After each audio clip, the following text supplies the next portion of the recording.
आपल्या या पालव्या ग्रुपच्या ई दुकान या प्रशिक्षण सोहळ्यासाठी माननीय मंगेशजी चिवटे त्या आवर्जून आपल्याला उपस्थित झालेले आहेत. मी कंपनीचे चेअरमन नितीन सरांना विनंती करतो की त्यांचा पुष्पगुच्छ देऊन सत्कार करावा. सर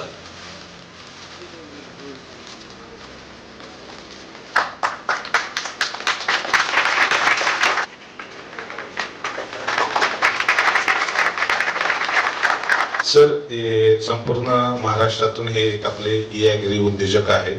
यामध्ये कोणी ॲग्रिकल्चर ग्रॅज्युएट्स आहेत किंवा इतर सर्व असे ग्रॅज्युएट्स आहेत. हे आपल्या पालवी ॲग्रीशी जोडलेले आहेत आणि हे आत्ता जसं यांचं एक ट्रेनिंग आहे तसं आपल्या कंपनीचं हे तिसरं ट्रेनिंग आहे.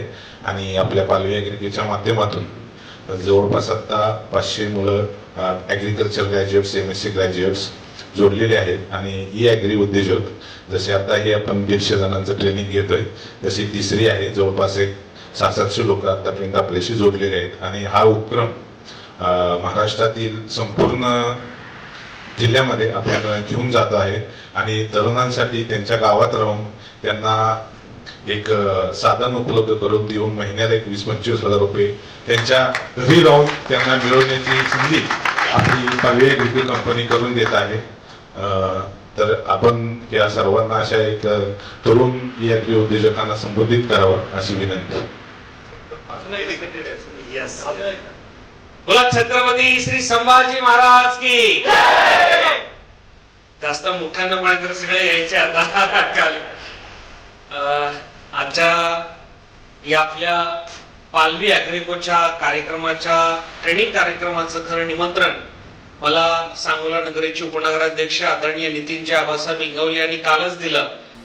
काल खर तर काय झाडी काय डोंगर फेम आमदार शहाजी बापू पाटील साहेब यांच्या शुभ हस्ते येणाऱ्या 3 महिन्यांनी होणाऱ्या पुणे विभागीय शिक्षक मतदारसंघाच्या निवडणुकीच्या प्रचाराचा नारळ त्यांच्या हस्ते फोडला गेला आणि माझ्या प्रचाराची सुरुवात सांगोला नगरीतून झाली.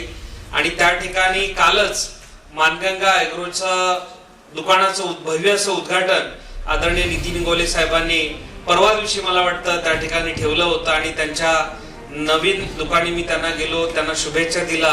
आणि ते सगळे प्रोडक्ट्स पाहताना त्यांनी सांगितलं की आज म्हणजे आजच्या रविवारी अशा पद्धतीनं महाराष्ट्रातील संपूर्ण ग्रामीण भागातील आम्ही निवडक काही 300 जणांना निवडलं आहे ज्यांचं ॲग्रिकॉस बॅकग्राऊंड आहे, जे शेतकऱ्यांची मुलं आहेत.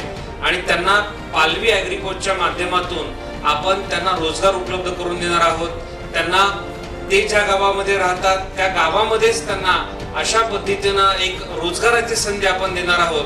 आणि तुम्ही या कार्यक्रमाला यावं अशी जेव्हा त्यांनी विनंती केली त्यावेळी मी एक क्षणही दडवला नाही आणि बिलकुल म्हणलं मी येणार. कारण मी स्वतः एका शेतकऱ्याचा मुलगा आहे आणि सोबतच मी एका खत दुकानदार विक्रेत्याचा देखील मुलगा आहे.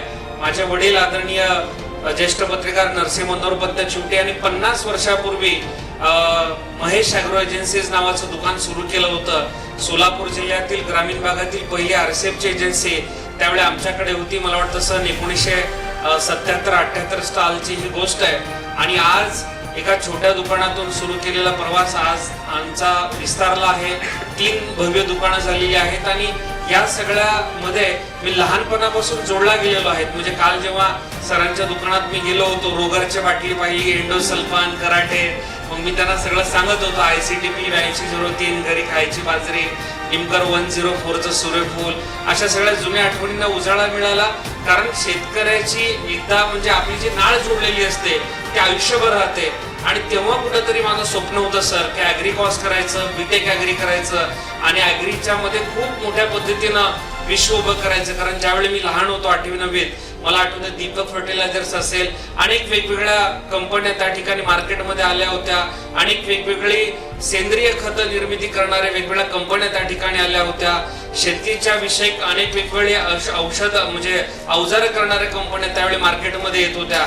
आणि त्यावेळी कुठेतरी वाटत होतं की या क्षेत्रामध्ये आपल्याला भरपूर मोठं काम करायचं आहे. परंतु नियतीनं वेगळ्या क्षेत्रामध्ये मला त्या ठिकाणी पाठवलं आणि पहिल्यांदा पत्रकारिता आणि नंतर आरोग्य सेवेमध्ये आदरणीय राज्याचे संवेदनशील उपमुख्यमंत्री एकनाथराव शिंदे साहेबांच्या माध्यमातून मी गेल्या 10 वर्षांच्या पासून काम करत आहे. मात्र वैद्यकीय सेवेमध्ये जरी काम करत असलो इंगोले साहेब तरी शेती मातीशी माझे नाळ आयुष्यभरासाठी जोडले गेलेले आहे. आज देखील मी अभिमानानं सांगतो की आमच्या शेतीमध्ये जी केळी होते ती दुबईला एक्सपोर्ट होते, दरवर्षी ती दुबईला जाते. आणि म्हणून ही जी पालवी ॲग्रिकोच्या माध्यमातून आपण एक नवीन संकल्पना आणि गावाकडील म्हणजे आपल्या ग्रामीण अर्थव्यवस्था जी मूलभूत कणा समजली जाते भारतीय अर्थव्यवस्थेची, ती ग्रामीण अर्थव्यवस्था आणखी मजबूत करण्याचं काम इंगोले साहेब तुम्ही करतायत. मला या सगळ्या तरुणांचा आवाज ऐकल्यानंतर असं वाटतं की येणाऱ्या काळामध्ये यातला देखील कोणीतरी नितीन इंगवले घडेल आणि आणखी मोठं काम महाराष्ट्रामध्ये उभं करेल.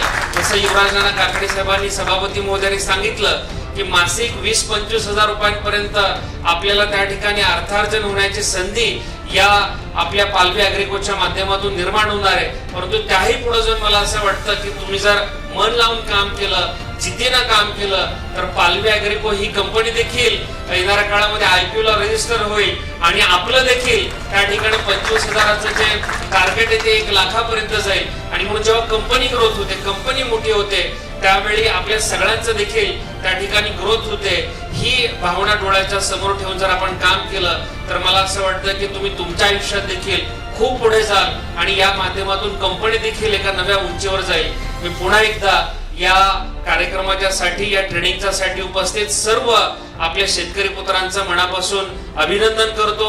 आज महाराष्ट्रातील वेगवेगळ्या गावातून तुम्ही या ठिकाणी आलेले आहेत. एवढ्या 75 अंकित हॉटेलमध्ये आज हा इंगवले साहेबांनी कार्यक्रम ठेवलेला आहे. खरं तर दुष्काळग्रस्त अशा आमच्या सांगोला तालुक्यातून एक नवयुवक त्या ठिकाणी ॲग्रिकॉस होतो काय आणि त्या ठिकाणी एक कंपनी सुरू करतो काय आणि बघता बघता संपूर्ण महाराष्ट्रभरामध्ये एवढं मोठं जाळ उभं करतो काय. मला वाटतं इंगोले साहेबांसाठी एकदा जोरदार टाळ्या वाजून आपण त्यांचं अभिनंदन केलं पाहिजे की तुमच्यामुळे आज एवढ्या सगळ्या मुलांना असं रोजीरोटी मिळणार आहे.